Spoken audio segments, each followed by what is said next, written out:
بسم الله الرحمن الرحيم. السلام عليكم أيها يحب ربنا ويرضى.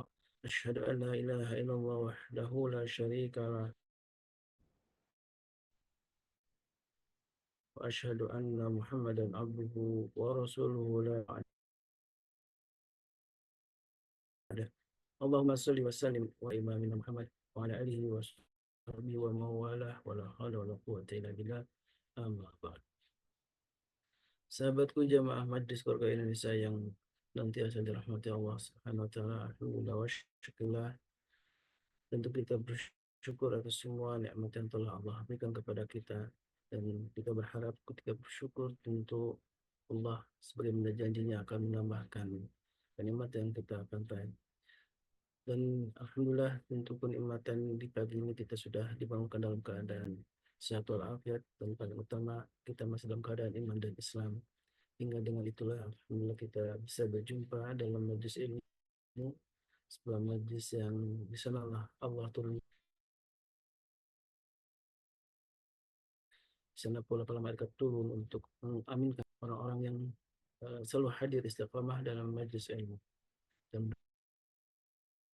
mudah-mudahan ini bagian dari apa yang disebutkan oleh Rasulullah SAW, orang yang menempuh jalan untuk menuntut ilmu ayat ini, Allah akan mudahkan baginya jalan menuju surga. Sahabahu bi tariqat ilal jannah. Tentu salawat dan salam tak mungkin lupa untuk kita selalu haturkan kepada baginda Nabi kita Rasulullah alaihi wasallam, Allah umatnya yang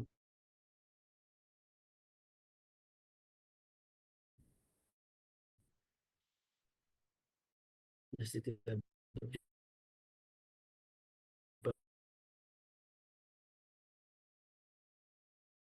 dengan beliau, tapi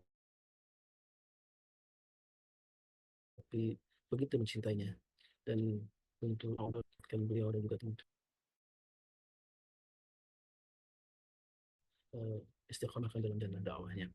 Dan di pagi ini insya Allah kita kembali berjumpa untuk membahas sebuah nama-nama agung yang dimiliki Allah Subhanahu wa taala. Berkali-kali beberapa episode yang kita melalui kajian tentang Asmaul Husna yang mulia aman, dan juga keistiqomahan dalam. Dan sebelum masuk ke kajian tentu kami ingatkan, kami selalu menasihatkan untuk diri saya sendiri dan juga untuk bahkan jika Rasulullah mendoakan umatnya Allah baik diizati kuriha adalah salah satunya keberkahan pagi adalah kita memanfaatkan bersedekah, karena sedekah pagi menjadi satu uh, keistiqomahan yang kita lakukan, dan ketika itu dilakukan maka disebutkan dalam sabda Nabi yang mulia. Karena itulah mari kita sama-sama untuk tidak sekadar menyisihkan dosa itu mahrum. Itulah Allah menyebutkan bagi orang al-muhsinin itu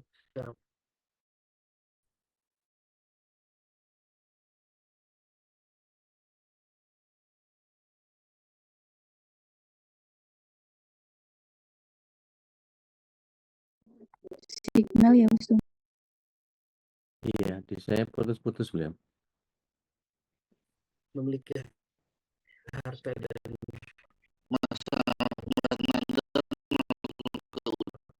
senantiasa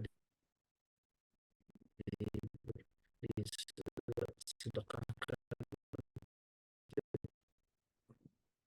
Baik, bismillah.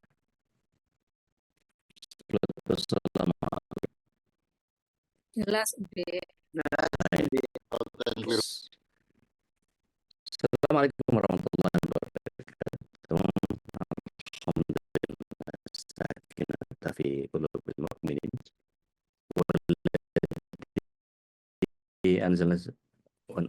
walladzi anzalna Qur'ana fi qulubil muslimin. Asyhadu an la ilaha illallah wahdahu la syarika lah, wa asyhadu anna Muhammadan abduhu wa rasuluhu la nabiyya wa rasulullah ba'dahu. Allahumma shalli wa sallim wa barik ala nabiyyina Muhammadin wa ala alihi wa sahbihi wa mawala wa la haula wa la quwata illa billah. Bapak Ibu yang dirahmati Allah SWT, kita sama-sama menghadirkan kesyukuran kita kepada Allah Ta'ala yang telah memberikan hidup di seperti yang sekarang atau hari ini. Kita anugerah ada begitu banyak keutamaan yang Allah SWT terus hamparkan di kehidupan kita. Salawat serta salam semoga senantiasa tercurah ke hadirat Rasulullah SAW, berikut para keluarga, sahabat, dan para pecinta risalah dan syariat beliau hingga akhir zaman. Mudah-mudahan kita yang hadir pada kesempatan pagi hari ini bisa menjadi bagian dari golongan orang-orang yang mendapatkan syafaat beliau kelak di akhirat. Amin. Allahumma amin. Kita saling doakan supaya seluruh pembina, pengurus, dan seluruh jamaah MKI menjadi bagian dari golongan orang-orang yang senantiasa Allah limpahkan hidayahnya, inayahnya, iradahnya, dan juga maunahnya di dalam menjalankan keistiqomahan keislaman ya sampai akhir hayat. Dan mudah-mudahan kita yang hadir pada kesempatan pagi hari ini bisa meneladani dari apa yang Rasulullah SAW hadirkan untuk kita.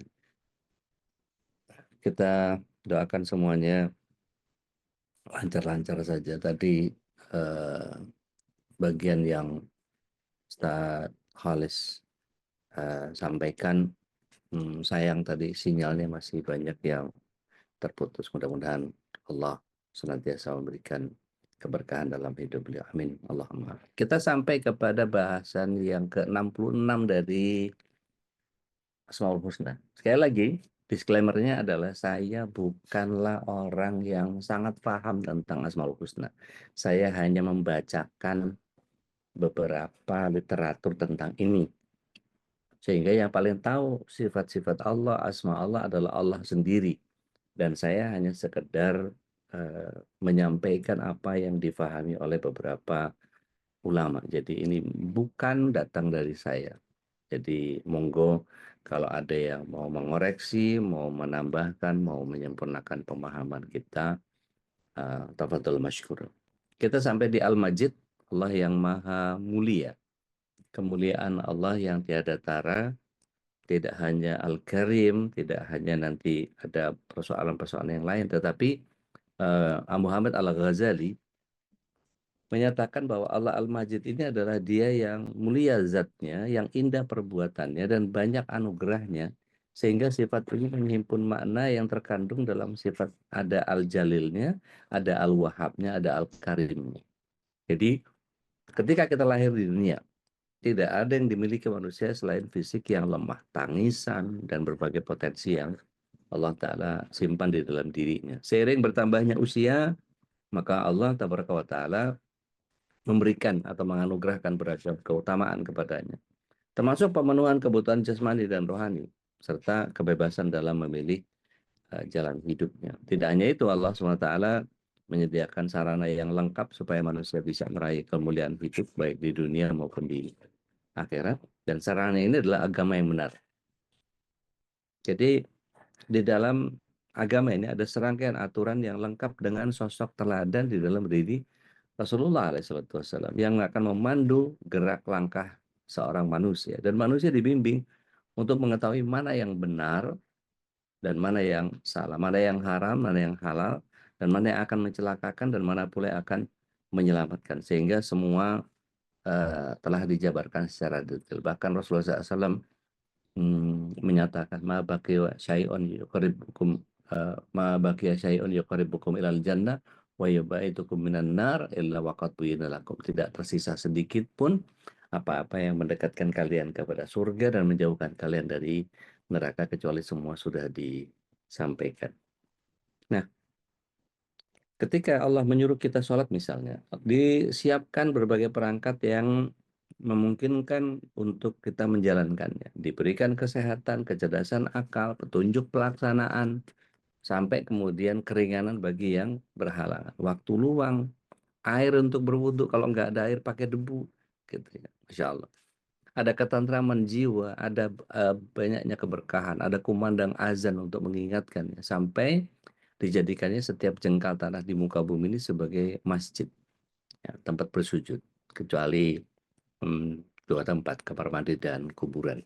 Nah, ketika Allah menyuruh bersedekah, Allah yang memberikan kita rizki sebagai alat untuk bersedekah. Artinya nantinya Allah juga akan melipat gandakan rizki yang dinafkahkan di jalannya. Nah, padahal manusia ini nggak punya apa-apa. Manusia tinggal menaati saja, mencari, menjalankan perintah-perintah ini. Maka keuntungannya juga bukan buat Allah. Semua keuntungan ini Allah berikan kepada manusianya. Dan Allah sama sekali tidak membutuhkan ibadah kita.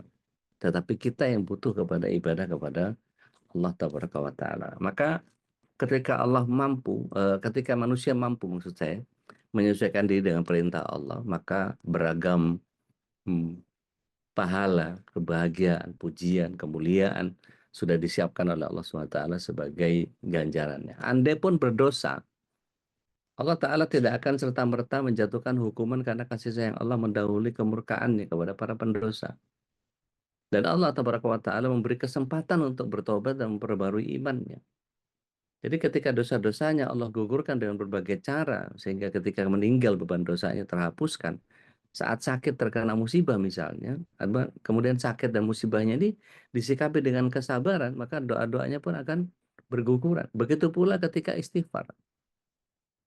Saat melepas lelah setelah bekerja menafkahi keluarga, ketika bersedekah, ketika bermaafan dengan saudara, saat berjabat tangan, saat berjalan ke masjid, ketika hamil, melahirkan buat wanita ya. Bahkan saat bekerja mencari nafkah yang halal, ada momentum lain di mana Allah, Zat Maha Kuasa ini menghapuskan dosa-dosanya. Ada berapa banyak yang kita kemudian kerjakan. Kita wudhu sempurna, gugur dosa. Kita istighfar, gugur dosa. Kita mencari nafkah, gugur dosa. Barang siapa berikhtiar pagi hari, maka malamnya digugurkan oleh Allah SWT dosa-dosa. Atau sebaliknya. Dan ketika kita menyadari bahwa apa yang kita jalankan itu senantiasa menghadirkan guguran dosa. Dan Allah Tabaraka wa Ta'ala senantiasa menyembunyikan aib-aib dari pandangan manusia lain sehingga dia masih tetap dipandang mulia.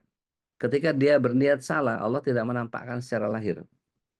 Ya. Malah tidak jarang Allah menegurnya untuk kembali menempuh jalan yang lurus. Ketika di akhirat bahkan Allah Ta'ala memasukkan ke surga walaupun amal kebaikan tidak sebanding dengan kemuliaan surga itu sendiri. Anda masih punya dosa pun ada syafaat untuk menyelamatkan. Jadi, Masya Allah, sungguh kemuliaan yang Allah hadirkan ini berlapis yang kemudian Allah hanya limpahkan kepada manusia. Dan ini menjadi bagian yang sangat luar biasa. Betapa inginnya Allah Ta'ala memuliakan manusia. Yang kemudian sejak bayi sampai datangnya tua renta, maka tidak ada seorang pun yang akan mampu menghitung betapa banyak limpahan nikmat yang Allah SWT berikan kepada kita. Dalam surah An-Nahl ayat yang ke-18, A'udzubillahi minasyaitonir rajim, wa in ta'udu ni'matallahi la tuhsuha. Innallaha ghafurur rahim. Jadi, dan kalau kamu mencoba untuk menghitung nikmat Allah, pasti kamu tidak akan bisa menentukan jumlahnya. Sungguh Allah Maha benar dan benar-benar Maha pengampun dan lagi Maha penyayang. Dan semua ini bisa terjadi karena Allah adalah Al-Majid yang Maha mulia. Yang ketika Allah memiliki segala kemuliaan, dan Al-Majid ini terambil dari kata yang terdiri dari huruf-huruf mim, jim, dal. Jadi kata ini seakar dengan asma Allah yang lain, yaitu Majid yang telah diungkapkan sebelumnya. Ya. Allah Al-Majid ini senantiasa berlaku ihsan kepada hambanya ketika memberi, ya, dia akan memberikan yang terbaik jauh melebihi semua yang diberikan kepada makhluknya. Maka Allah Al-Majid ini adalah yang mulia zatnya, yang indah perbuatannya, dan yang banyak anugerahnya. Dan bahkan menurut Imam Al-Ghazali, sifat ini menghimpun makna yang terkandung dalam tadi. Sifat Al-Jalil, Al-Wahhab, dan Al-Karim. Nah, ketika Allah memperkenalkan dirinya sebagai Al-Majid, Allah Ta'ala seakan ingin menegaskan bahwa dia adalah atribut keterikatan dan tindakan. Maka dengan sifat ini, Allah sangat kuasa untuk melimpahkan aneka kebaikan yang tidak terhingga kepada manusia. Allah telah memberi manusia kesempatan seluas-luasnya untuk mewujudkan sifat mulia. Dan kemudian Allah mengagungkan mereka atas akhlak yang mereka bina, beserta limpahan pahala dan penghapusan dosa. Dan ditutupnya aneka aib dan kelemahan yang dimiliki. Nah, bagaimana ketika Allah Al-Majid, maka apa yang harus muncul dari kita? Nah, ini yang seringkali harus kita jadikan sebagai sebuah pemahaman yang utuh. Jadi memuliakan Allah dengan zikrullah itu salah satu spiritnya Al-Majid. Artinya jangan tersia-sia waktu yang habis. Kan bahasanya gini, kalau 24 jam itu kira-kira kita mau bersama Allah berapa lama, mau tidak bersama Allah berapa lama. Kira-kira kalau mau fair-fairan nih, lebih banyak waktu kita bersama Allah atau tidak bersama Allah? Tidak. Nah, Tidak. ini yang jadi PR buat kita. Kalau lihat bagaimana Rasulullah SAW ibadahnya 24 jam, tidak pernah terlepas beliau dari apa yang beliau SAW lakukan. Kira-kira berapa persen yang kita bisa tiru dari Rasulullah SAW kalau beliau SAW itu 24 jamnya ibadah. Kira-kira berapa persen yang bisa kita tiru? Ini uji pengetahuan nih. Berapa persen kira-kira yang bisa kita lakukan peneladanan atau meniru apa yang datang dari Rasulullah SAW? 100% udah. Wah, Masya Allah. Dahsyat banget. 100%. 50 paling. 50 paling. Maksudnya Nabi Muhammad itu contoh teladan yang 100% harus kita ikuti, tapi kita belum tentu bisa 100% menjalaninya gitu maksud B. Keren. Keren. Itu faham namanya. Jadi 100% yang bisa ditiru, tetapi persoalannya adalah kita mau niru 100% atau tidak. Artinya gini, jangan meletakkan Rasulullah SAW itu di menara gading sehingga kita sulit untuk melakukan peneladanan. Kan kalau Allah SWT sudah memberikan Rasulullah SAW itu sebagai teladan terbaik, maka yang harus kita lakukan adalah menuju kepada apa yang datang dari Rasulullah SAW. Maka yang harus dipahami adalah meniru persis plak keteplak nggak bisa, nggak akan bisa. Tetapi kita bisa lakukan hal-hal yang Rasulullah SAW kerjakan, setidaknya apa yang faktor kesulitannya. Kalau punten ya, Teh Nadia mungkin tadi merasa bahwa 50% mungkin ya. Tapi kira-kira kalau saya kembali kepada bagian yang sebetulnya ini jadi bahasan besok. Dari Hisnul Muslim itu bagian yang mana yang Rasulullah SAW melakukan sesuatu tidak bisa kita tiru. Nggak ada kan? Nggak ada. Semua bisa ditiru. Bangun tidur, beliau baca doa, kita bisa nggak baca doa? Bisa. Masuk kamar mandi, beliau baca doa, kita bisa nggak niru? Bisa. Pakai baju, bersafar, turunan, tanjakan, ketemu sama ini, apa itu 24 jam bisa kita tiru? Bisa. Asal kita tadi, Hisnul Muslim atau apa doanya yang menemani kita. Bukan hanya untuk sekedar menghafal, tetapi mengaitkan hati kepada Allah Tabaraka wa Ta'ala dalam konteks akidah, tauhid kita. Itu yang jauh lebih penting ketimbang kita nggak bisa niru Rasulullah SAW. Tapi paling tidak gini, kalau kemudian ada orang yang pecinta kopi seperti saya, there are no days without coffee gitu ya, atau bahasa yang lebih sederhananya adalah a cup of coffee a day make your doctors away gitu ya, karena flavonoid dan apa asam aminonya kita butuhkan gitu ya. Jadi antioksidannya kita perlu gitu ya. Itu bagian yang kemudian bisa nggak Allah SWT kita switch, digantikan kopi itu menjadi bagian there are no days without Allah, there are no days without obedience. Jadi seluruh apa yang kita kerjakan adalah mengaitkan diri kepada Allah Taala. Seringkali saya katakan bahwa kalau misalnya ada handphone gitu ya, kemudian kita buka baterainya, kita copot baterainya, kira-kira sinyalnya masih ada nggak?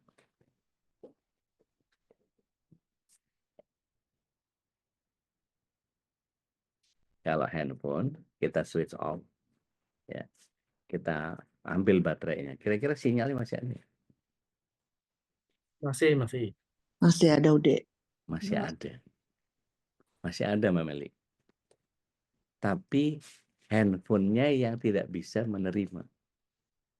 Artinya gini, kapan Allah itu ada? Allah ada ketika kita mengingatnya. Kalau di surat Al-Baqarah ayat 152 kan Allah SWT jelas menyatakan, A'udzubillahi minasyaitonir rajim, fadhkurni adkurkum. Kamu ingat aku akan ingat kamu. Jadi ada otomatisasi ketika harus muncul dari kita. Kitanya ingat, Allah pasti ingat sama kita. Jadi kalau ibarat HP tadi, kita nyalain HP-nya, pasti sinyalnya ketangkap sama kita. Tapi sinyalnya sendiri ada terus nggak? Ada terus. Cuman sinyal itu tidak akan pernah kita tangkap ketika kita tidak menyalakan device-nya. Nah, terlepas bahwa kemudian ada sinyal yang nggak masuk atau ada antena yang kurang baik fungsinya, nah itu bagian yang kemudian harus kita cari pandangan yang kurang lebih sama. Artinya gini, kalau Rasulullah SAW itu adalah sosok yang dijadikan sebagai teladan terbaik, kita sudah berkali-kali menyampaikan bahwa Rasulullah SAW, iya Mbak Meli, begitu. Jadi kadang-kadang kita kejebak sama apa namanya persoalan-persoalan yang ada, gitu ya. Jadi ketika kita memahami bahwa ketika Allah SWT itu ada dan terus-menerus ada, jadi kitanya saja yang sering kemudian on off. Kalau bahasanya Bimbo dulu, engkau jauh, ya, aku jauh, engkau jauh, aku dekat, engkau dekat. Jadi kalau kita menjauh, ya pasti Allah menjauh. Kalau kita mendekat, pasti Allah mendekat. Itu kan kalau dari hadis kutsinya Rasulullah SAW menyampaikan firman Allah bahwa Allah menyatakan bahwa anak indah doni abdi bihi, aku ini persis seperti prasangka hamba aku. Jadi kalau kita melakukan naudzubillah gitu ya, melakukan maksiat, kemudian merasa bahwa Allah tidak melihat kita gitu ya. Akhirnya kalau kita lihat bagaimana anak-anak kita gitu ya, mereka kenapa kalau pacaran di tempat gelap? Kenapa kalau apa namanya berkasih-kasihan itu nyari tempat posisi yang nggak kelihatan orang? Karena ada rasa malu. Karena ada bagian-bagian yang kemudian kalau kita mau akui gitu ya, ya kita nggak kepengen kelihatan sama orang. Tetapi Allah yang Maha Tahu kan pasti lihat kita. Nah, ketika akidahnya tinggi, maka seperti Nabi Yusuf ketika ditawari oleh Zulaikha di kamarnya, gitu ya. Padahal kalau dari sisi ya kan nggak ada yang lihat, gitu. Dan dia bukan orang Mesir, dia orang Palestina, gitu. Mestinya sih ya kalau ada di Mesir nggak ada orang yang tahu, nggak ada yang kenal juga lah, gitu. Terus kemudian kalau toh dia ada yang kenal di Mesir ya kan ada di kamar kan nggak ada yang lihat, tetapi keyakinannya kepada Allah Tabaraka wa Ta'ala menyebabkan burhan itu, tanda itu menjadi muncul. Maka kemudian ada beberapa ulama menyatakan bahwa mukanya Ibunda Zulaikha menjadi buruk gitu ya, menjadi seram.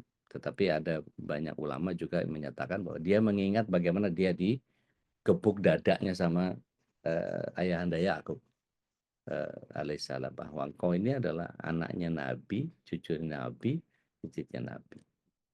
Inta Yusuf bin Yakub bin Ishak bin Ibrahim. Jadi ngurut itu tek tek tek tek tek. Ya. Cucu berbuyut itu Nabi semua. Maka tidak pantas kamu melakukan kesalahan seperti itu. Maka ketika terkesiap sadar beliau bahwa iya ya, masa apa namanya mau ngerubah sejarah bahwa ada Nabi berzina kan kacau gitu. Maka kesadaran kita kepada posisi kita bahwa Allah sudah berikan kita sampai ke masa yang sekarang ini menjadi bagian yang iya. Tinggal kita ngadu, berjuang iman kita dengan apa istilahnya? Berjuang iman kita dengan faktor apa istilahnya? Template atau faktor karakter dasar kita di hadapan Allah Tabaraka wa Ta'ala. Karena kalau Allah Al-Majid, kita memuliakan Allah dengan zikrullah, setelah menyimak bagaimana kemahamuliaan Allah tadi, sebagaimana dimuat dalam Al-Majid tadi, tidak layak bagi kita untuk menyia-nyiakan segala anugerah dan kebaikan yang Allah sudah berikan kepada kita, dan tidak pantas untuk kita tidak mendengarkan seruannya, terlebih mengingkari dan mendustakannya. So, apa yang diserukannya pasti penuh dengan kebaikan. Makanya limpahan karunia yang harus kita sambut dengan ucapan syukur dan pengagungan. Maka amal-amal yang kita lakukan selain dilakukan dengan penuh kesungguhan, kita hiasi juga dengan keikhlasan. Dan hal minimal dari proses memuliakan zat yang maha mulia ini adalah senantiasa mengingatkan apa yang dilakukan, yang kita lakukan terhadap Allah Tabaraka wa Ta'ala. Misalnya kita berdoa, kita membacakan doa. Diriwayatkan Rasulullah SAW senantiasa mengingat Allah pada seluruh waktunya. Kitab Al-Adhkar, kapan-kapan kita bahas, mungkin setelah Hisnul Muslim ini. Tulisannya Imam Nawawi itu mengumpulkan segala zikir dan doa Rasulullah SAW dalam seluruh aktivitasnya. Dari mulai bangun tidur, masuk kamar mandi, pakai, buka baju, keluar masuk rumah, bepergian, naik turun kendaraan, melihat, mendengar sesuatu, fenomena alam misalnya.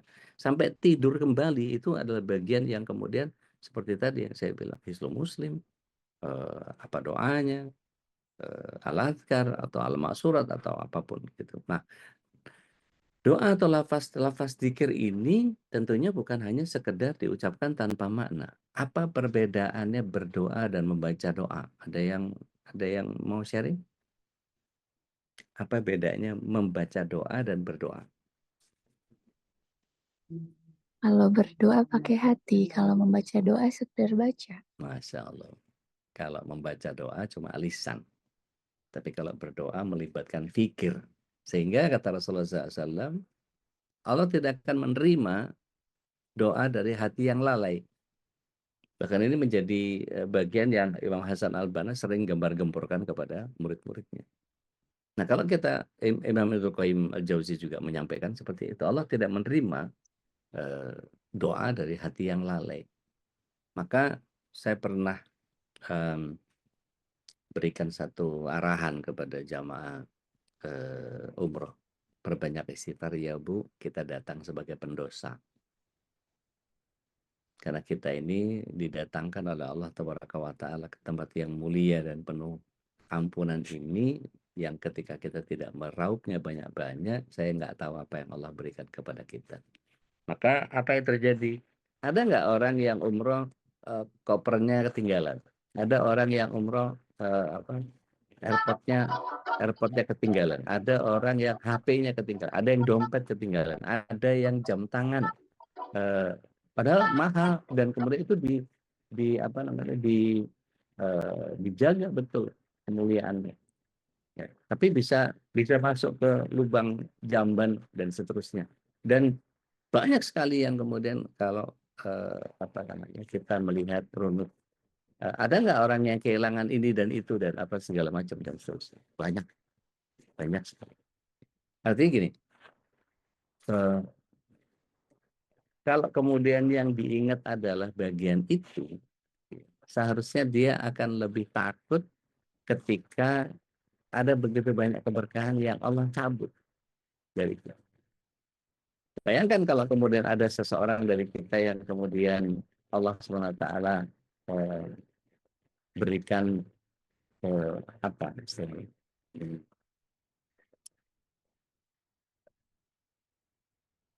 Kalau misalnya gitu, Allah sudah berikan kesempatan kepada kita untuk datang ke Masjidil Haram. Itu kan mestinya bagian yang, mohon maaf ya, kita kan pentokin semua jenis ibadah tuh. Kalau azan langsung masjid, gitu kan, sedekah kita baca itu langsung. Apakah selesai assalamualaikum langsung pergi kita? Enggak. Kita pasti lakukan apa? Baca Quran dulu, leye-leye sambil zikir, apa segala. Pokoknya semua jenis ibadah dihidupkan. Tetapi yang menyedihkan adalah ketika kita kembali ke tanah air. Balik lagi jadi kembali ke asal lagi. Semangat untuk menghidupkan ibadah yang seperti ketika di Masjidil Haram itu kayak seolah-olah gini, mohon maaf, kayaknya Allah cuman ada di Haramain doang deh. Sehingga kadang-kadang semangat untuk memunculkan peribadatan di dalam keseharian kita menjadi tanda tanya gitu. Kenapa begitu ya kan mestinya nggak boleh terjadi seperti itu. Istiqomah itu bagian yang sering kali kita jadikan sebagai alasan untuk ya emang istiqomah itu gampang diomongin, berat di jalan. Sebetulnya menjadi bagian pemahaman kita. Nggak mungkin nggak istiqomah ketika kita beriman kepada Allah Tabaraka wa Ta'ala gitu kan. Sehingga kita memahami bahwa apa yang Allah SWT hadirkan adalah karunia yang tidak pernah terputus.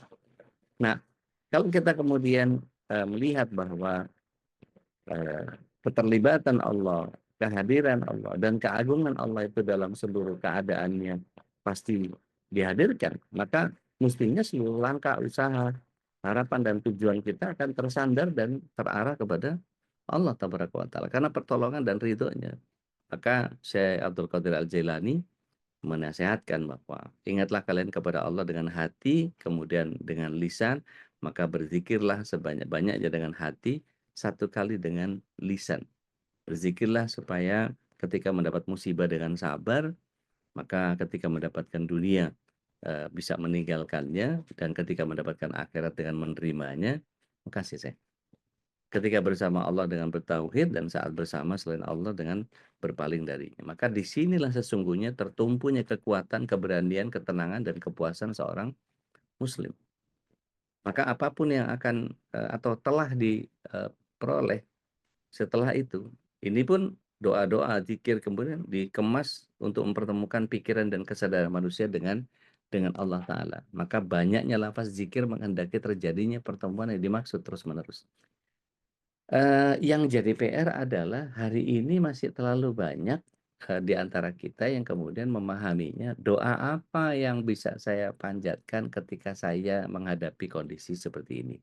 Jadi seolah-olah Allah itu apa, kalau bahasa kasar saya mungkin kayaknya Allah kampungan banget gitu, nggak ngerti apa yang ada di hati kita. Padahal kita minta saja sama Allah dengan bahasa global.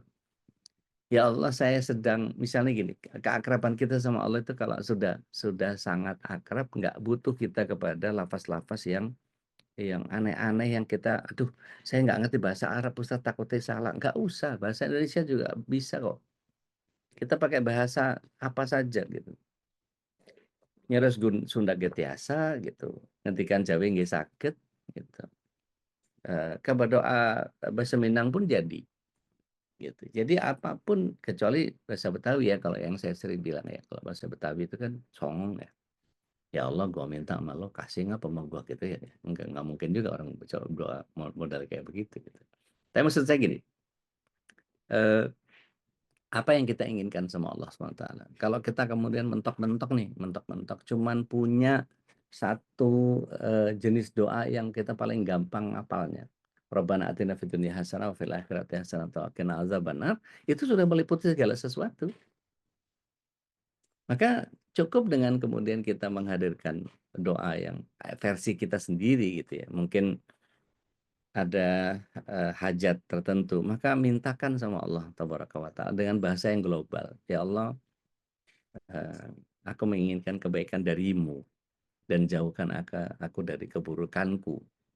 Maka aku serahkan semua hidupku kepadamu dan berikan perbaikan kepada hidupku. Kalau kita lihat, ada nggak Rasulullah SAW berdoa seperti itu? Banyak. Gitu. Kalau di bahasan Muslim gitu ya, Rasulullah SAW itu dalam zikir paginya dan zikir sorenya membaca ya Hayyu ya Qayyum birahmatika astaghits aslih li sya'ni kullah wa la takilni ila nafsi tarfata ain. Ya Allah, wahai Sang Maha Hidup, wahai Sang Maha berdiri sendiri, perbaiki seluruh urusanku, jangan kau biarkan aku mengandalkan diriku sendiri sekejap mata pun tanpa keridhaanmu, tanpa rahmatmu, dan tidak ada ilah selain engkau yang kami sembah. Nah, ini bagian ya kemudian ketika apa saja yang kita inginkan, selama keterkaitan kita atau hubungan akidah tauhid kita hanya kepada Allah, maka lafaz doa menjadi tidak terlalu penting. Ya. Tetapi bagaimana seseorang, misalnya tadi saya bilang, ada orang yang hanya sekedar melisankan doa atau membaca doa. Astagfirullah, astagfirullah, astagfirullah, astagfirullah. Tadi ada salah satu stasiun TV yang saya bersamai, ketika dia kepengen deket sama saya sebagai pembimbing, dia istighfar itu kayak robot. Astagfirullah, astagfirullah, astagfirullah, astagfirullah, astagfirullah, astagfirullah, astagfirullah, astagfirullah, astagfirullah, astagfirullah, astagfirullah, astagfirullah. Begitu kesenggol sama orang Mesir, tinggi gede gitu, kelempar dia. Itu langsung bunyinya astagfirullahaladzim. Terus saya bilang sama dia, istighfar yang terakhir itu yang benar. Maksudnya gimana, Ustaz? Iya, istighfarlah dengan pikir dan rasa. Bukan cuma sekedar melafazkan ngadu banyak, bukan. Jadi kalau kemudian kita beristighfar dengan rasa dan hati, itu nggak perlu diulang banyak-banyak.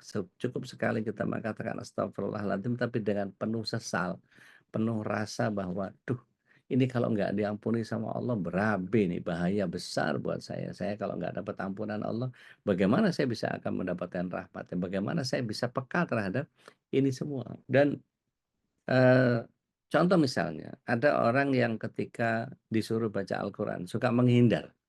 Entah karena terbata-bata, entah karena nggak lancar, entah karena memang cara Allah SWT menjauhkan dia dari Al-Quran, atau sangat boleh jadi itu azab.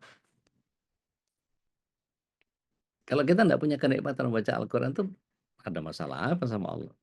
Kan itu jadi pertanyaan. Nah, banyaknya lafaz zikir ini menghendaki terjadinya pertemuan antara kehendak Allah dengan keinginan manusia. Tapi kalau ditanya, biasanya lisannya suka nggak cocok sama apa yang kita kerjakan. Ya kalau ditanya itu di floor, ya, mana yang harus kita dahulukan, kehendak Allah atau keinginan manusia? Pasti jawabnya kehendak Allah gitu. Tapi begitu kehendak Allahnya berubah menjadi tidak nyaman buat dia, ya, mulai cari-cari. Gitu ya. Saya pernah ngurus haji furoda. Pokoknya begitu apa namanya, bagian dari ikhtiar barang-barang itu nyari visa furoda. Ketika waktu itu lagi kesulitan betul cari visa itu. Berbagai macam cara, kesini nggak tembus, ini nggak tembus, ini nggak tembus, ini nggak tembus, pakai jalur petinggi juga nggak tembus, dan seterusnya. Itu ngomongnya masya Allah, masya Allah, masya Allah, luar biasa. Ya, kita ikhtiarkan yang terbaik. Kalau misalnya hasilnya ya apa, hasilnya kita serahkan kepada Allah, pasti Allah berikan hasil yang terbaik. Gitu. Tetapi yang dia maksudkan adalah dia harus masuk, dia harus dapat visanya. Ketika nggak dapat visanya, gitu, maka kemudian muncul, nah ini kan hasil yang terbaik kata Bapak, gitu kan ya. Tapi ketika hasil yang terbaik dan dia harus apa namanya, menerima bahwa biaya yang harus keluar itu harus tetap dibayar, maka kemudian mulai mengalihkan pembicaraan. Tapi kan maksud saya nggak gitu lah. Jadi alah, wah sih. Itu kadang-kadang ada orang yang kemudian dengan kekayaannya menjadi sangat kikir terhadap apa yang dia pahami. Nah, spiritnya Al-Majid ini juga bijak dan dalam menilai dan mengoreksi kesalahan orang lain. Jadi seorang hamba Al-Majid atau disebutnya Abdul Majid adalah dia yang berusaha untuk menyerap nilai-nilai kemuliaan dari Rabb-nya. Adapun salah satu bentuknya adalah tidak memperlakukan orang lain dengan buruk. Tidak pula menegur dengan kasar atau keras orang-orang yang bersalah. Berikan uzur. Atau bahasa sederhananya taghaful. Taghaful itu mudah memaafkan. Jadi kalau sudah taghaful, mudah memaafkan, memberikan toleransi, memberikan uzur, akhirnya kita muncul sifat tasamuh. Maka seringkali saya teringat salah satu kata-kata seorang kawan yang kemudian berikan kesyukuran kepada orang yang sudah paham, tapi maafkan, ya, maafkan. Maka berikan kesyukuran kepada yang sudah paham, terus kemudian berikan maaf kepada yang belum paham. Artinya jangan kemudian kita mentang-mentang udah ngaji, kita udah paham, terus kemudian ngeledekin, susah Ustadz, orang-orang itu suka nggak bisa dikasih tahu, apalah segala macam, mereka masih lakuin bid'ah lah apa. Jangan. Mereka belum paham, mereka mesti diberikan waktu untuk kemudian bisa diberikan waktu untuk mereka bisa mencerna seperti yang kita cerna. Karena bagaimanapun ketika kita menyadari bahwa tidak semua orang bisa punya persepsi yang sama. Kayak tadi pertanyaan saya yang soal pertanyaan jebakan soal HP tadi. Mbak Meli baru ngeh gitu. Nah, banyak orang yang kemudian ketika mereka belum memahami apa yang dimaksud, maka mereka akan memahami dengan cara mereka sendiri. Tetapi ketika sudah bertambah pemahamannya, maka dia akan tahu satu saat akan ditanyakan begitu lagi, nggak ada masalah.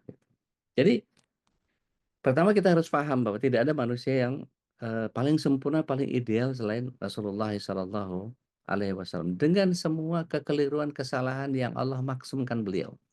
Gitu ya. Jadi selain beliau dan para nabi, manusia adalah tempatnya salah dan lupa. Maka siapapun dia, pasangan kita kah, orang tua kah, guru kah, saudara, karib kerabat, atau tetangga kita, pasti pernah melakukan kesalahan. Dan selain tentu saja mereka punya juga kelebihan, maka dalam hidup bermasyarakat dan berkeluarga ini kita harus siap menerima kekurangan dan kelebihan diri dan pasangan kita.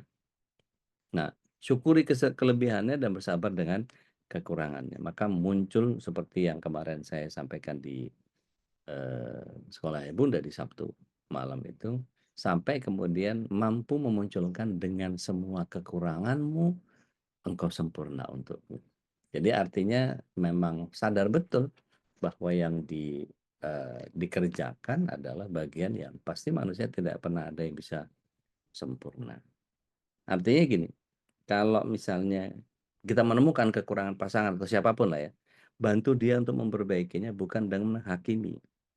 Kita bisa menjalankan rumus 2B 2L. Apa 2B 2L? Kalau kata Agim, berani mengakui kelebihan ya dan jasa orang dan bijak terhadap kekurangan dan kesalahan orang, lupakan jasa dan kebaikan diri.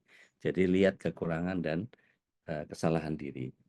Maka sama-sama kita lihat di dalam surat 16 surah An-Nahl ayat yang ke-125. Allah tabaraka wa taala menyatakan bahwa a'udzubillahi minasyaitonir rajim.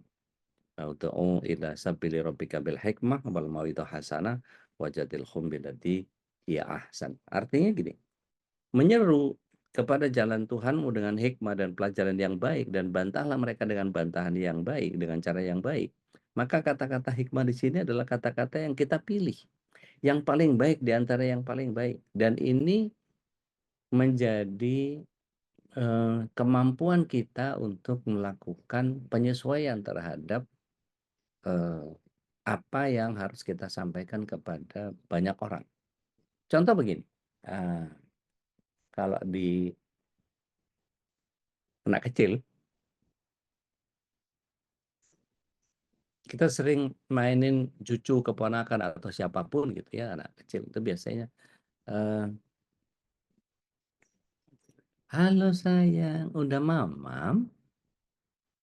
Padahal dia juga belum bisa nangkep apa omongan kita karena masih bayi. Gitu. Nanti agak gedean dikit, adek udah emam, terus naik lagi. Udah makan sayang. Begitu udah mulai peer gitu ya dengan tujuan yang sama, ingin menanyakan apakah sudah makan. Adek udah makan. Gitu. Terus kalau makin kita peer, makin kita hormat sama dia, bahasa yang kita pilih juga berbeda. Izin Pak, udah makan? Gitu. Terus kalau sama yang lebih kita hormati lagi, akan bahasanya akan lebih luar biasa lagi. Mohon izin Bapak, ini makanan sudah tersedia, apa keberatan kira-kira kalau kita makan sekarang? Itu bagian yang kemudian kalau bahasa stiker Kopaja itu Anda sopan kami segan. Jadi turunkan kekurangan ajarannya, naikkan kesopanannya. Itu bagian yang kemudian adab itu berlaku seperti itu. Maka sering-seringlah berinteraksi dengan banyak orang sehingga kita tidak menyamaratakan bagian itu. Nah, saya nggak tahu. Konon katanya Gen Z nggak mampu melakukan itu. Apakah karena pelajaran budi pekerti udah nggak ada sejak lama, atau diganti dengan PPKN yang isinya juga nggak jelas, wallahu alam, gitu ya. Tetapi kita punya beban untuk memberikan kepada anak-anak kita bahwa ada bagian yang masih bisa kita selamatkan dari persoalan-persoalan yang kita sebut sebagai adab. Artinya ketika Allah SWT begitu dengan asma dan sifatnya, maka apa yang harus kita lakukan itu yang menjadi, kalau kita pelajari anak sekolah anak kita, itu pelajarannya adalah akidah dan apa ujungnya? Akidah dan ada yang tahu? Akidah terusnya apa? Akhlak. Maka akidahnya bagus, akhlaknya bagus. Tapi kalau akidahnya berantakan, akhlaknya pasti berantakan. Sederhananya gini, ekstrimnya adalah saudara-saudara kita di Rohingya itu tidak hanya diperkosa perempuan-perempuan, tetapi diperkosa kemudian dibunuh. Tidak hanya berhenti dibunuh, tapi kemudian dicincang, dimutilasi. Tidak berhenti sampai di situ, dibakar. Kenapa? Karena akidahnya nggak ada, nggak punya akidah. Dia tidak punya ketakutan kepada azab kubur. Dia tidak punya bayangan ataupun tidak pernah punya misi, atau dia tidak pernah punya visi tentang akhirat. Dia tidak pernah khawatir dengan azab neraka, karena mereka tidak punya itu. Tetapi untuk orang yang kemudian memahami bahwa akidah dan keimanan itu harus kokoh, maka setiap kita menjadi berlomba-lomba untuk kemudian menghadirkan kekuatan keyakinan kepada Allah Tabaraka wa Ta'ala dengan berbagai macam pola. Gitu. Misalnya menghindar share di sosmed, menghindar selfie, atau dia berusaha untuk bagaimana caranya dia menjaga izahnya, dan seterusnya. Itu bagian yang kemudian setiap orang kemudian menjadi terlihat atau terkesan dia mengasingkan diri. Padahal sebetulnya dia punya kedekatan dengan Allah yang kemudian setiap apa yang dia lakukan, ini khawatir jangan sampai saya menjadi hina di mata Allah Tabaraka wa Ta'ala. Kalau kita lihat surat 49 ayat 13 itu muncul bagian pemahaman bahwa inna akramakum indallahi atqakum. Kemuliaan di sisi Allah hanya karena ketakwaan. Nah, Bapak Ibu yang teman-teman SWT, calon penghuni surga semuanya, ketika kritik dengan keterbukaan akan datang kalau seorang merasa aman memberikan masukan, tidak membela diri saat dikritik atau malah balik menyerang. Makanya untuk membangun hubungan yang harmonis di keluarga misalnya, mana kritik ini tidak lagi ditabukan. Ada 3 hal yang harus dimiliki. Pertama, miliki visi yang sama, kemudian punya tradisi saling menasehati dan keterbukaan supaya bisa diwujudkan. Nah, tanggal 15 nanti itu insya Allah saya sebagai peserta juga, karena yang memandu kita adalah Coach Ruli, nanti akan dibedah dengan, saya diberi 1 kopi kanvasnya, dan saya takjub karena metode ini membuat orang menjadi menemukan DNA-nya sendiri di dalam keluarga. Artinya bukan DNA pribadi ya, tetapi DNA keluarga. Makanya penting kemudian suami istri ikut itu ketika menjalankan ini, maka dibutuhkan keterbukaan. Maka ketika ada keterlibatan anak, kembangannya menjadi berbeda lagi. Dan bahkan ketika nanti mempelajari ilmu-ilmu baru, maka ini bisa dirubah lagi dan kemudian seperti direformat begitu. Dan ini menjadi bagian yang menurut saya, wow, apa yang Ustaz Ruli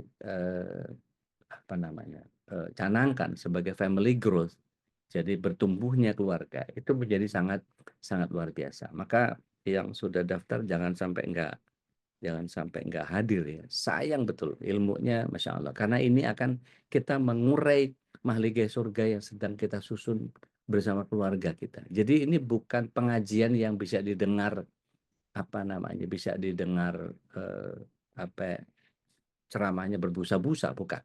Tetapi ini kemampuan bagaimana kita melakukan pengelupasan diri. Jadi kalau Rasulullah SAW menyatakan bahwa al-kayyisu man dana nafsah wa amalan lima ba'dal maut, itu saya bagi menjadi 3 frase. Al-kayyisu, orang yang cerdas. Ada ciri di situ, ada 2. Dia memberikan kemampuan kepada dirinya untuk mengelupas diri, untuk menghitung diri, muhasabah.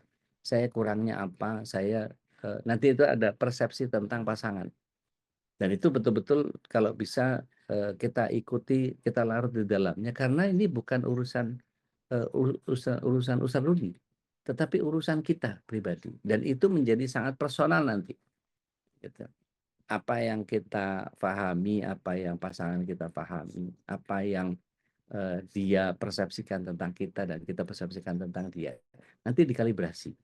Dan itu, wow, saya membayangkan, Masya Allah, ada begitu banyak orang yang beruntung nanti sudah daftar di tanggal 15 itu, kalau salah ada 25 lebih nama.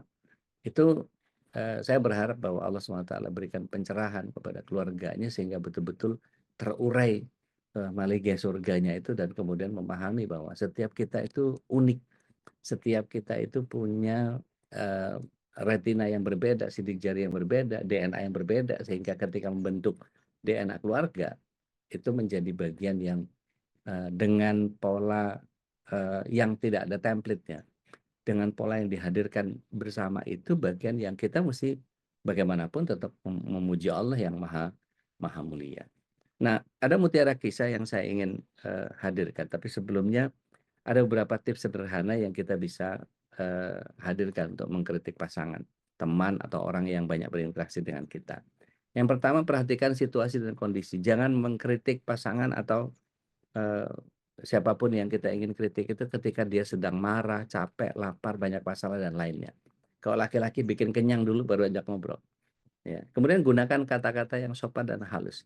Jangan ada orang lain, karena Imam Syafi'i menyatakan orang yang menasehatimu di depan orang lain, itu maka dia itu penghinaan. Dan pujian dan penghargaan yang proporsional sebelum mengkritik. Istilahnya kalau volley di apa namanya, ditos dulu ya, dilambungkan dulu baru kemudian dicempes gitu kira-kira. Dan hindari menegur dan mengkritik di banyak orang. Jangan terlalu sering mengkritik, menegur dan mengkritik itu bukan berarti melampiaskan kejengkelan. Maka jangan menyerang orang, tetapi serang kesalahan-kesalahannya. Redakan dahulu kemarahan kita, kalau amarah sudah reda, baru memberikan kritikan. Contohnya apa? Kenapa para pria di soft depan itu diperintahkan untuk kemudian membaca tasbih kepada Allah Ta'ala ketika imamnya melakukan kesalahan? Maka tasbihnya itu yang dimaksud adalah semua ulama bersepakat bahwa tasbihnya itu untuk membesarkan atau mensucikan nama Allah, bukan untuk negur orang. Jadi begitu salah, maka kita memuji Allah, subhanallah. Ini kan kadang-kadang kalau kita lihat gitu ya, ada imam salah gitu, itu malah kitanya malah negur imamnya, subhanallah, subhanallah, subhanallah. Kayaknya nyalain banget gitu. Itu salah tuh, hehe, salah gitu. Kayak kita negur orang, kayak kita negur imamnya, bukan. Tapi ini subhanallah, kita ingat Allah, Allah itu maha suci dari kesalahan yang dilakukan sama imamnya. Nah, itu kan jadi bagian yang, oh iya ya, kadang-kadang orang subhanallah, tadi dari belakang bro, subhanallah. Iya, subhanallah yang salah itu. Dan kemampuan kita dalam menyampaikan teguran atau kritikan secara baik dan proporsional ini akan sangat bermanfaat buat kita sebagai orang yang menegur, yaitu gugurnya kewajiban amar ma'ruf nahi mungkar. Dan manfaat bagian tegur ketika yang bersangkutan jadi mengerti kesalahannya, bagaimana solusinya, dan tentu ini tidak menjadi merasa dipermalukan. Maka seperti itu kemuliaan orang yang berkritik dan yang dikritik ini tetap terjaga. Inilah yang dicontohkan oleh Rasulullah SAW sebagai wujud peneladanan beliau yang paripurna terhadap asma Allah Al-Majid. Izinkan saya berkisah. Ini ada mutiara kisah dari Abu Sufyan bin Harb yang ketika masuk ke kota Makkah digiring dan dihadapkan kepada Rasulullah SAW. Kita tahu betapa sengitnya permusuhan tokoh Quraisy ini kepada Rasulullah SAW dan para sahabat. Abu Sufyan bin Harb ini yang kemudian istrinya kita tahu, Hindun, itu pernah menjebol jantungnya Sayyidina Hamzah dan kemudian berusaha mengunyahnya. Ya. Maka dengan sikap rendah hatinya yang tidak ada duanya, Rasulullah SAW hanya bersabda, celakalah engkau wahai Abu Sufyan, bukankah sudah saatnya engkau mengetahui dan mengakui bahwa tidak ada Tuhan selain Allah. Maka Abu Sufyan menjawab, demi ayahku, engkau dan ibuku, sungguh engkau begitu rendah hati, mulia dan menyambung tali persaudaraan. Demi Allah, kalau dahulu aku mengira ada Tuhan selain Allah, setelah itu tidak lagi. Maka celakalah engkau wahai Abu Sufyan, bukankah sudah saatnya engkau tahu bahwa aku adalah utusan Allah. Maka Abu Sufyan menjawab, demi ayahku, engkau dan ibuku, sungguh engkau begitu rendah hati, mulia dan menyambung tali persaudaraan. Berkait dengan masalah ini, aku masih punya ganjalan dalam hati. Ini dalam sirahnya Abu Hisham seperti itu. Seandainya Abu Sufyan tidak mengetahui keutamaan sifat-sifat Rasulullah SAW, tentu dia tidak akan berkata seperti itu. Dia tahu bahwa Rasulullah SAW tidak akan membalas dendam dan memperlakukannya dengan tidak baik. Apalagi sudah jadi tawanan begitu, digiring ke hadapan Rasulullah SAW. Kalau kita lihat film-film orang melakukan kejahatan, udah habis itu, dibully, ya, dalam keadaan terikat bahkan dianiaya gitu ya. Tapi saat itu Rasulullah SAW menunjukkan betapa mulianya akhlak beliau alaihi wasallam, betapa ringannya beliau memaafkan dan berbuat baik kepada orang yang sekian lama membenci dan berusaha mencelakakannya. Tidak ada alasan, tidak ada balasan kebencian, dendam, kesumat, atau keinginan untuk mencelakakan orang yang nyata-nyata menghina dan memfitnah. Padahal saat itu Rasulullah SAW punya kekuasaan untuk balas dendam. Nah, kalau mau, sangat mudah untuk beliau sekedar menghukum atau menyingkirkan seorang Abu Sufyan yang sudah hilang kekuasaannya. Maka semua ini terjadi karena hati beliau alaihi wasallam suci dari dosa. Sehingga kasih sayang, kelembutan, dan keinginan untuk membahagiakan ini tampak jelas keluar dari hati beliau alaihi wasallam. Nah, setiap orang yang bertemu dengan beliau pasti tidak akan mendapatkan apa-apa kecuali hikmah dan kesan yang mendalam. Bagaikan segenggam gelas kristal yang bersih lagi bercahaya yang dituangkan ke dalamnya minuman madu dari surga, setiap orang tidak akan meneguk racun dari gelas tersebut dan mereka hanya akan mendapatkan manisnya madu. Maka tidak heran kita lihat surat 68 ayat yang keempat. Allah SWT bahkan memuji beliau. Sesungguhnya engkau Muhammad benar-benar memiliki budi pekerti yang agung. Maka melalui kisah ini Rasulullah SAW mengajari kita sifat mulia. Ada 3 wujud peneladanan yang terhadap Asma Allah Al-Majid. Rela merendahkan hati atau tawadu, rela memaafkan, dan beliau mau memberi tanpa pamrih. Ini tidak akan muncul kecuali keluasan limpahan rasa kasih sayang beliau alaihissalam kepada umatnya. Maka beliau memaafkan bukan karena terpaksa atau karena tidak mampu membalas, tetapi karena kasih sayang dan keikhlasan yang sempurna. Bahkan beberapa ulama memaafkan pola yang seperti itu tuh menurut mereka ini terjadi ketika seseorang memiliki hak untuk membalas, mengkisos, menuntut atau menagih sesuatu, tapi hak yang dimilikinya itu dilenyapkan atau digugurkan sendiri, sekalipun dia berkuasa untuk mengambil haknya. Makanya Rasulullah SAW menyatakan orang yang paling kuat bukan orang yang menjatuhkan lawan, tetapi ketika dia marah, dia mampu mengatasi dirinya sendiri. Masya Allah. Maka sikap rela memaafkan yang beliau contohkan ini bukan karena adanya paksaan dari orang lain atau adanya pertimbangan keuntungan yang akan diperoleh, tetapi semata-mata untuk mendapatkan ridha Allah tabaraka wa ta'ala. Nah, dalam satu kesempatan Rasulullah SAW berpesan kepada para sahabat, tawadu itu tidak menambah seseorang melainkan ketinggian. Karena itu tawaduklah, pasti Allah akan meninggikan derajatmu. Memberi pengampunan tidak akan menambah seseorang kecuali kemuliaan. Maka berilah pengampunan, pasti Allah akan memuliakan kamu semua. Bersedekah itu tidak mempengaruhi harta seseorang, melainkan akan semakin banyak jumlahnya. Karena itu bersedekahlah, pasti Allah akan berikan kasih sayangnya kepada kalian semua. Ini hadis yang diriwayatkan oleh Imam Ad-Dailami. Dan beliau dalam hadis yang lain, Ibnu Abdul Dunia, Baihaqi dan At-Tabrani menyatakan bahwa seutama-utamanya akhlak dunia dan akhirat adalah engkau menghubungkan tali silaturahim dengan orang yang memutuskan silaturahim denganmu, memberikan sesuatu kepada orang yang menghalang-halangi pemberian padamu, dan memberikan maaf kepada orang yang menganiaya dirimu. Masya Allah. Baik, terakhir ada mutiara doa yang ketika kita baca ini nanti saya share ya. Allahumma iyyaka na'budu wa laka nusalli wa nasjud wa ilaika nas'a wa nahfid narju rahmatak wa nakhsha adabak inna adzabaka bil kafirina mulhaq. Allahumma inna nasta'inuka wa nastaghfiruka wa nuthni 'alaika al-khair wa la nakfuruk wa nu'minu bik wa nakhada'uk wa nakhla'u ma yakfuruk. Jadi yang kurang lebih maknanya adalah, ya Allah, kepadamu kami menyembah, untukmu kami melakukan sholat dan sujud, kepadamu kami berusaha melayani, dan kami mengharapkan rahmatmu, takut kepada siksamu, sesungguhnya siksaanmu akan menimpa orang-orang kafir, dan wahai Allah, kami mohon pertolongan dan minta ampun kepadamu, kami memuji kebaikanmu, kami tidak ingkar kepadamu, kami beriman kepadamu, dan tunduk kepadamu dan berpisah pada orang-orang yang kufur kepadamu. Ini hadis riwayat Al-Baihaqi. Terakhir, Said Hawa menulis dalam Rambu Jalan Nurani, Jalan Ruhani maksud saya.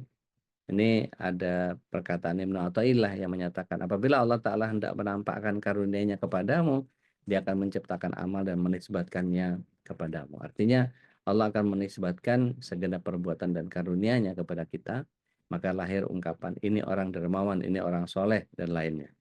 Semuanya ini sesungguhnya karena anugerah Allah Tabaraka wa Ta'ala, maka bersyukurlah kepadanya dengan jangan terpedaya.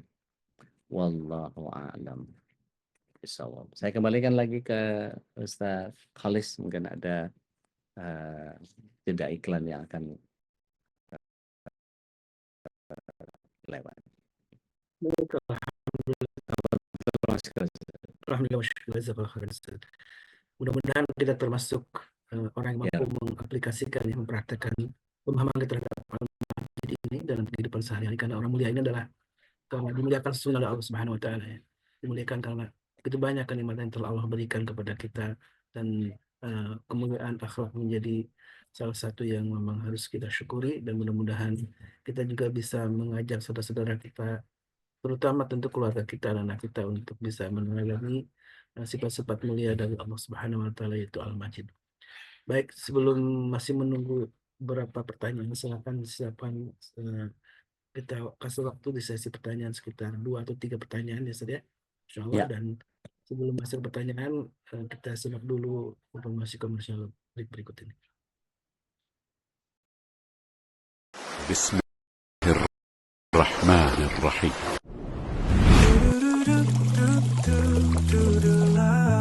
Oh Nuna Premium Palm Sugar. Oh Nuna manis, alhamdulillah. Berbagi senyum tanpa keresahan. Indeks glikemik 35. Manis tanpa rasa bersalah. Assalamualaikum sahabat, Remember Kids kembali hadir dengan desain yang beragam. Tentunya tetap nyaman, simple, dan trendy. Dengan bahan katun combat 30S, sangat nyaman dipakai si kecil, baik untuk berpergian maupun bermain seharian. Yang berminat silahkan chat admin ya, ada harga khusus untuk pembelian minimal 3 pieces.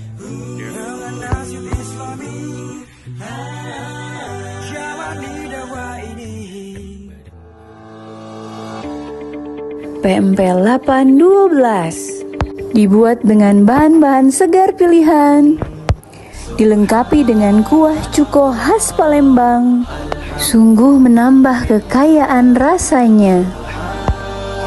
Segera diorder, dijamin ketagihan.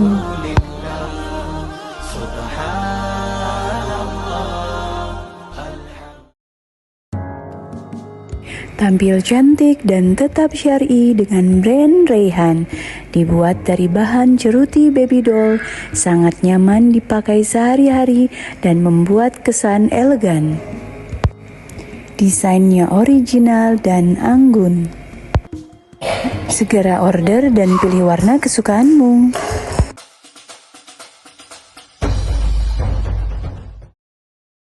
Dapur Sundari Muara Kuang menyediakan bermacam kuliner khas Palembang di kota Bandung. Tersedia juga paket pelajar, cuma goceng loh. Paketan vakum juga melimpah, cocok deh buat yang mau jualan lagi. Aneka produk bisa dicek di website Tokopedia dan lainnya, hanya di Pempe Palembang 7 Saudara.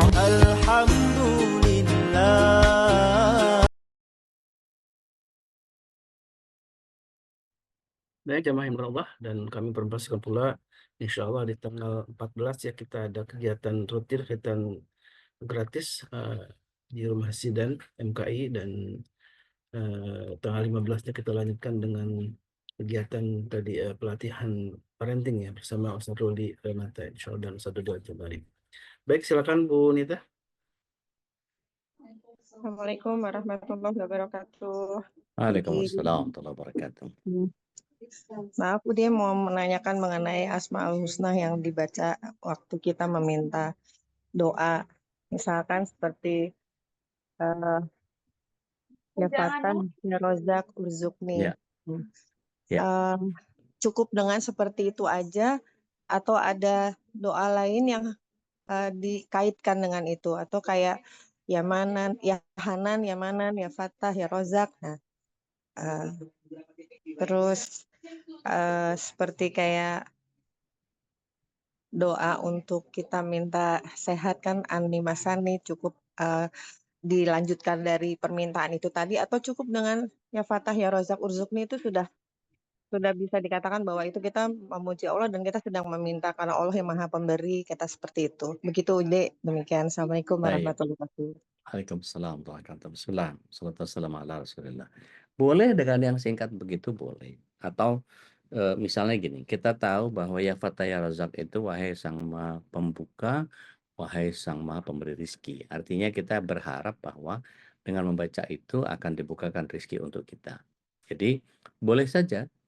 Atau menambahkan misalnya ya Fatah ya Razak, irzikni atau irzik lana, innaka anta khairur razikin. Sesungguhnya engkau adalah sebaik-baik pemberi rezeki. Jadi puji-pujian kepada Allah yang dihadirkan. Atau pakai bahasa kita juga nggak ada masalah, Mbak. Ya Fatah ya Razak, bukakan rezeki bagi kami, sesungguhnya engkau sebaik-baik pemberi rezeki.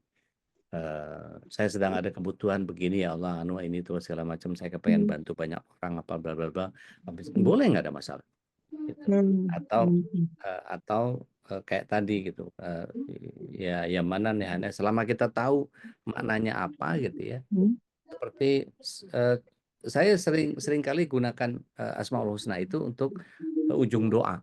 Ya Rahman ya Rahim, irhamna innaka anta khairur rahimin. Ya Allah yang maha pengasih lagi maha penyayang, berikan rahmatmu kepada kami, berikan kecintaanmu kepada kami, sesungguhnya engkau sebaik-baik pemberi kecintaan dan kesayangan. Innaka anta arhamar rahimin. Itu juga sering disampaikan oleh para ulama. Atau kita lagi punya masalah misalnya, ya Qawi, ya Aziz, atau ya Qahar. Ya, pokoknya sebut-sebut aja nama yang kira-kira ya Allah yang maha perkasa, ya Allah yang maha kokoh, maha tegar, maha kuat. Itu kemudian kita mintakan, ya Allah perkuat hamba ini karena hamba sedang mengalami masalah begini-begini apa dan segala macam dan seterusnya. Itu boleh-boleh saja, nggak ada masalah. Jadi kata-kata yang mana saja, lebih banyak puji-puji untuk Allah, habis itu setelah itu minta. Jadi prinsip doa itu kan gampangnya gini, Manita. Iyaka na'budu wa iyaka nasta'in. Ibadahnya dibanyakin, jadi banyak puji Allah dulu, baru kemudian setelah itu minta. Gak apa-apa, insya Allah. Begitu, wallahu alam. Baik. Jadi berarti kalau misalkan kita tidak mengkaitkan dengan doa setelahnya, cukup cuman misalkan ya Hanan, ya Manan, ya Fatah, ya Rozak, Urzukni, itu juga sudah nggak masalah ya. Boleh. Sudah itu ya. Baik. Karena yang saya dengar katanya kalau nggak ditambahkan mintanya apa yang nggak ada, itu Ya, cukup betul. itu. Betul. Baik. Yang saya sering sampaikan kan gini istilahnya, kayak kita ketemu orang gitu ya, kayak misalnya gini, saya nyebut Ustadz Khalis gitu.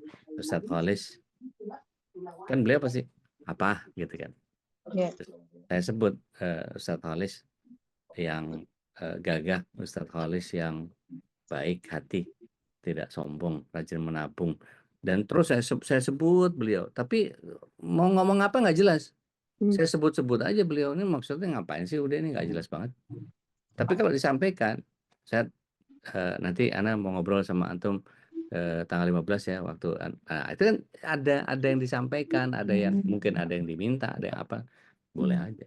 Saya nanti bawain parfum yang wanginya ya supaya kita bisa berwangi-wangi misalnya gitu. Itu ada sesuatu yang kita sampaikan setelah kita memuji. Sama kayak kita manggil Mbak Nita gitu. Mbak Nita pasti jenengan pasti jawab dalam. Terus habis itu disebut Mbak Nita, Mbak Nita, Mbak Nita, Mbak Nita, Mbak Nita, Mbak Nita, Mbak Nita, Mbak Nita. Ngapain? Nggak jelas banget ini orang. Tapi kalau Mbak Nita kita sampaikan gitu. Matur nuwun apa bakpianya misalnya, atau apalah gitu dan seterusnya. Gitu. Itu bagian yang jelas semua tersampaikan. Kalau enggak ya enggak jelas gitu.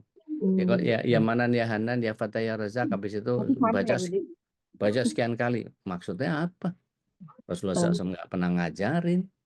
Gitu. Mau ngarang-ngarang bikin sendiri. Nah, itu biasanya kalangan tarekat banyak yang begitu. Baca ini sekian, maka engkau akan. Nah, itu kan banyak sekali buku-buku Asmaul Husna yang zikirnya modelnya begitu. Baca ini dan ini sekian kali maka Allah akan berikan dan seterusnya. Itu nggak ada itu. Hadisnya nggak jelas. Baik. Allah alam. Nadia silakan. Baik, barakallah. Tadi Abah Husairi udah duluan, Ray. Oh, boleh. Mangga Abah. Jadi mau nanya atau udah kejawab? Minta itu doanya Oh, siap. Insya Allah nanti disusulkan. Mangga Teh. Udah, Assalamualaikum warahmatullahi wabarakatuh. Waalaikumsalam warahmatullahi wabarakatuh. Udah kan di Gen Z ini, kita kan banyak pekerja yang Gen Z gitu. Nah, secara syariat gimana sih harusnya cara terbaik menghadapi mereka gitu? Sementara kadang kalau dilembutin ngelunjak, terus kalau ditegasin malah keluar gitu misalnya. Iya, tiba-tiba udah aja keluar. Gimana dia? Baik, bismillah. Salatu wassalamu ala Rasulillah.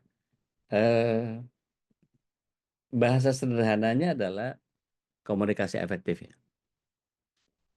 Jadi kita sudah sampaikan bahwa aturan kerjanya adalah ABCDEFG. Maka ketika sudah tersampaikan, tersosialisasi dengan baik, ini boleh diskusi. Kamu paham kan ya ABCDEFG ini? Bisa jelasin ulang nggak apa yang saya brief ke kamu jelasin lagi. Sehingga maksudnya memberikan pemahaman kepada dia dan dia memahami apa yang dia sampaikan. Gitu. Nah setelah itu oke, kita bikin kesepakatan. Jika terjadi begitu, maka yang harus dilakukan adalah anu. Saya akan berikan teguran pertama ya, kalau terjadi lagi, gitu. Berarti saya harus kasih yang kedua. Begitu juga dengan yang ketiga. Jadi tidak ada bahasa yang kemudian nggak dikasih sosialisasi, nggak dikasih aturannya, tapi tiba-tiba ditegur. Gitu. Artinya kalau kita udah tahu nih dari awal rekrutmen terhadap para pekerja dari kalangan Gen Z itu akan menjadi bagian yang menyulitkan gitu ya. Bisa nggak kita ngobrol sama mereka dalam konteks HRD rekrutmennya kita naikin levelnya lebih kepada mendiskusikan sanksi. Contoh misalnya, kalau ada yang nggak jelas dari apa yang kami brief ke kamu, biasanya kamu ngadepinnya gimana? Kira-kira apa yang harus kami lakukan ketika kamu melakukan kesalahan? Jadi suruh dia makan keputusannya sendiri. Gitu. Kalau melakukan kesalahan, kita tegur begini, kira-kira menurut kamu gimana? Jadi udah diantisipasi bagian itunya tuh, yang tadi kita sebutin. Kalau diginiin pasti gini, kalau diginiin pasti gini, kalau digini pasti gini. Nah itu diganjel duluan. Afwan. Kurang lebih begitu teh. Wallahu alam. Yang terakhir, Abah silakan. Abah, silakan Abah. Assalamualaikum warahmatullahi wabarakatuh. Waalaikumsalam. Sehat ya, Abah? Tadi alhamdulillah sehat. Tadi memberi kesempatan Mbak Nadia duluan. Oh, Masya Allah. Yang pertama, kami mengimbau semua jemaah yang hadir di taklim ini, mudah-mudahan semuanya sudah mendaftarkan diri untuk ikut hadir di acara sesurga, serumah, sekeluarga itu yang tanggal 15 Desember. Mudah-mudahan ya, tapi kalau yang jauh banget ya mungkin ada kendala transportasi. Yang Jabodetabek dah kami harapkan mudah-mudahan yang hadir di sini bisa membaca lagi ajakan-ajakan dari MKI untuk bisa hadir. Ya, ini sangat bagus sekali loh. Ya, yang pertama. Yang pertanyaan yang pentingnya sekarang beredar di YouTube, Ude, Ya. Habib Syekh mengaku bertemu dengan Rasulullah Muhammad SAW. Padahal dalam hadis kan hanya bertemu itu dalam mimpi. Nah ini sepertinya udah mulai banyak yang kacau gitu. Mohon pencerahannya udah. Baik, bismillah. Assalamualaikum ala Rasulillah. Tanpa mengurangi rasa hormat saya kepada para habaib atau siapapun ya, yang kemudian mereka menganggap bertemu dengan Rasulullah SAW. Wallahu a'lam bishawab, kalau memang itu adalah pengalaman spiritual beliau, tapi tentu kalau kita lihat secara kemungkinan, mungkin nggak kemudian bisa bertemu, gitu ya.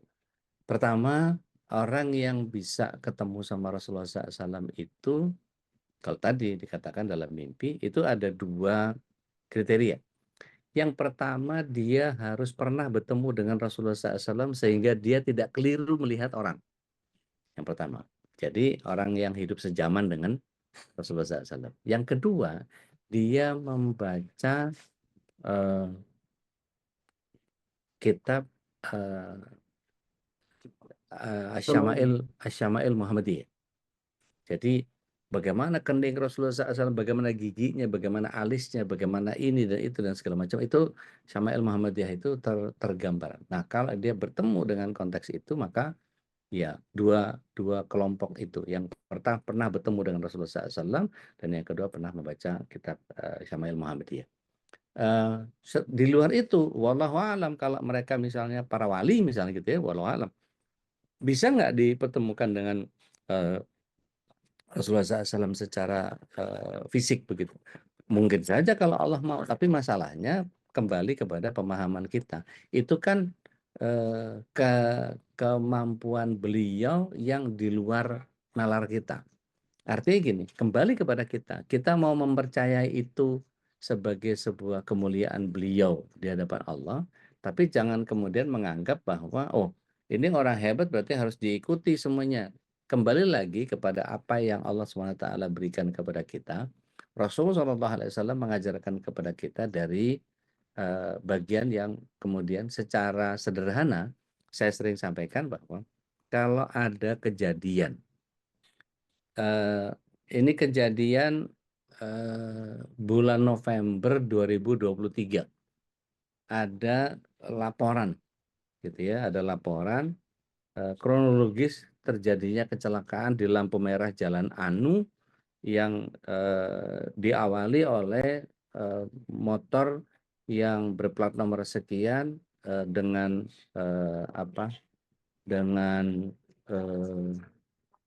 plat nomor sekian, jenis kendaraan Anu melaju dari arah ini, kemudian dengan kecepatan sekitar sekian dan seterusnya. Itu kan hanya sekedar data laporan saja. Nah, kemudian kita lihat yang menulis kronologi itu siapa, gitu ya. Maka kemudian direka ulang, gitu ya. Ketika direka ulang, maka yang terjadi adalah ternyata ada saksi mata yang kemudian melihat itu kejadiannya nggak seperti itu. Saya ada di tempat bahwa itu gini apa dan segala macam dan seterusnya. Kemudian ada saksi ahli yang melihat laporan kronologi itu, kemudian menganalisa bahwa yang terjadi sebetulnya adalah A, B, C, D, E, F, G. Kira-kira yang kita percaya saksi mata atau saksi ahli? Saksi mata. Saksi mata. Maka ketika Rasul SAW itu adalah disaksikan sebagai saksi mata oleh para sahabat ridwanullah alaihim ajmain, saya lebih memilih saksi mata daripada saksi ahli yang merasa ini itu apa segala macam. Udah, saya lebih kembali kepada daripada diberikan pemahaman yang nanti malah jatuh ke khurafat, malah jatuh ke tatayur atau apapun itu bentuknya gitu ya, malah jatuhnya kepada banyakan mafsadatnya, banyak kerusakannya daripada manfaatnya. Udah saya nyari aman aja. Yang jelas-jelas para sahabat yang menjadi saksi mata melakukan itu, bismillah, saya ikut daripada apa yang saksi mata lakukan. Maka kemudian setiap kita kembali kepada bagaimana memahami Islam ini dengan cara para saksi mata. Nah, para saksi mata ini karena orang-orang dulu dalam bahasa Arab disebutnya orang salaf. Karena mereka orang soleh maka disebutnya salafus soleh. Karena satu umat makanya menjadi salaful umat. Gitu. Sehingga betul-betul pemahaman kita berdasarkan kepada apa yang mereka pahami. Bahkan saya cenderung agak konservatif dan terlalu konvensional untuk urusan tafsir misalnya. Saya hanya mau tafsir-tafsir yang dikutip dari Ibnu Abbas, tidak yang lain. Karena Ibnu Abbas satu-satunya ulama tafsir yang kemudian Rasul SAW meminta langsung kepada Allah Tabaraka wa Ta'ala, dan Ibnu Abbas jadi pentakwil atau mentafsir Al-Quran secara tepat, dan itu kokoh gitu. Nah, ketimbang orang bikin tafsir ini tafsir itu apa segala macam dengan modernitas, dengan hitungan yang secara statistik apa dan segala macam, tapi dikoreksi nggak mau gitu. Nah, itu mendingan saya lebih memilih kepada apa yang Ibnu Abbas sampaikan. Makanya kalau kita belajar tafsir ya buat saya cukup Jalalain, Ibnu Katsir, kemudian Fizilalil Quran, kemudian yang sisanya yang baru-baru yang versi-versi ulama-ulama kekinian saya lebih memilih nggak punya kekokohan standar gitu. Jadi saya lebih milih untuk seperti itu. Begitu kurang lebih apa? Mudah-mudahan Allah menjaga kita semua. Wallah. Amin. Syukran. Afwan. Alhamdulillah, masyaallah, jazakallah khairan Ustaz atas ilmu nasihatnya, dan mudah-mudahan kita termasuk orang-orang yang mampu mengamalkan. Itu yang paling penting dari ngaji Asmaul Husna ini adalah kita mampu mengamalkan semua yang sudah kita dapatkan ya tentang pemahaman asma Allah ini Al-Majid, karena begitu banyak sekali kita temukan ya, ada 4 ya kalau nggak salah Ustaz ya, ada 4 posisi tentang Al-Majid ini dalam Al-Quran. Yang satu menjelaskan tentang zat Allah, kemudian tentang Al-Quran Al-Karim, dan itulah disebut dengan Al-Majid. Mudah-mudahan kita termasuk orang-orang yang mampu memahami Al-Quran Al-Karim, kemudian mempraktikkannya. Baik, zaman Allah 14 tanggal 15 ini ada kegiatan, insya Allah mudah-mudahan kita sama-sama bisa menghadirinya.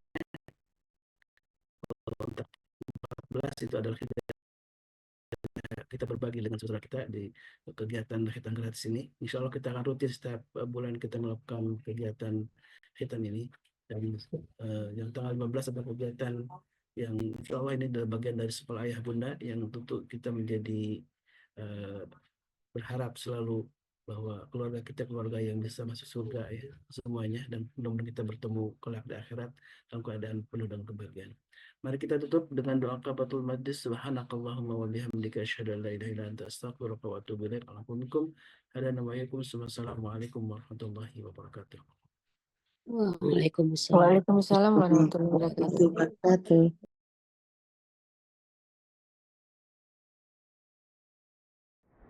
اللهم ارحمنا بالقرآن واجعله لنا إماما ونورا وهدى ورحمة. اللهم ذكرنا منه ما نسينا وعلمنا منه ما جهلنا وارزقنا تلاوته آناء الليل وأطراف النهار واجعله لنا حجة يا رب العالمين